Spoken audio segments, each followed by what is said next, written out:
প্রকৃতির সঙ্গে all over যুদ্ধ করার জন্য প্রকৃতিকে দিয়ে এই প্রকৃতি ট্যাকেল করতে হবে। আমরা উপকূলীয় অঞ্চলের মানুষ, উপকূলীয় অঞ্চল আর দক্ষিণাঞ্চল পাশাপাশি আজকে খাল খনন কর্মসূচিটা আমরা হাতে নিয়েছি। আমি শুধু বৃক্ষরোপণ করলেই প্রকৃতিকে মোকাবেলা করতে পারবো, এটা একটা অংশ, কিন্তু পুরোপুরিভাবে এই পরিস্থিতিটাকে এই প্রকৃতির সঙ্গে যুদ্ধ করতে হলে সারফেসে ওয়াটারের দিকে আপনাকে নজর দিতে হবে। যার কারণে প্রেসিডেন্ট জিয়ার যে জনপ্রিয় কর্মসূচি খাল খনন কর্মসূচি, সেই দিকে আমরা নির্বাচনী প্রতিশ্রুতি অনুযায়ী বেশি জোর দিয়েছি। আপনি যখন এই খাল খনন কর্মসূচিটাকে বিপ্লব আকারে নিয়ে যাবেন, আন্দোলনের পর্যায়ে নিয়ে যাবেন, সেখানে খালে পানি থাকবে,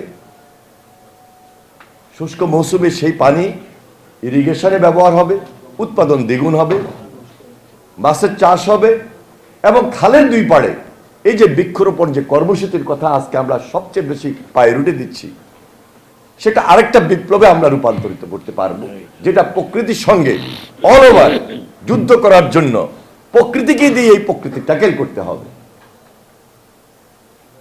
এবং এই খাল খনন কর্মসূচির কারণে আমরা সেখানে কর্মসংস্থান হবে, সেখানে পরিবেশের ভারসাম্যতা আসবে, ভূগর্ভস্থ পানির যে লেয়ার দিন দিন নিচে নেমে যাচ্ছে, সবচেয়ে বেশি কঠিন বিপদে পড়বো আমরা উপকূলীয় অঞ্চলের মানুষ।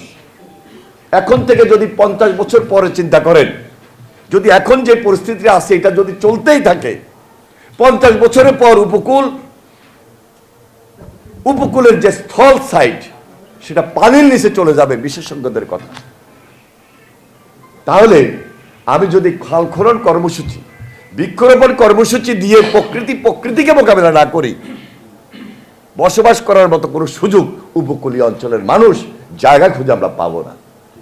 সেজন্য আমাকে আপনাকে আরো সতর্ক হতে হবে, আরো সচেতন হতে হবে।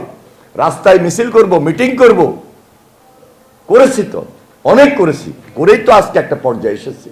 সুতরাং দেশ গড়ার জন্য, উপকূলকে রক্ষা করার জন্য, উপকূলে বাঁচার জন্য, প্রকৃতির সঙ্গে যুদ্ধ করে প্রকৃতিকে অর্গানাইজ করে আবার মোকাবেলা করার জন্য নতুন বিপ্লব তারেক রহমানের নেতৃত্বে আমাদেরকে আবার নতুন ভাবে করতে হবে ইনশাল্লাহ।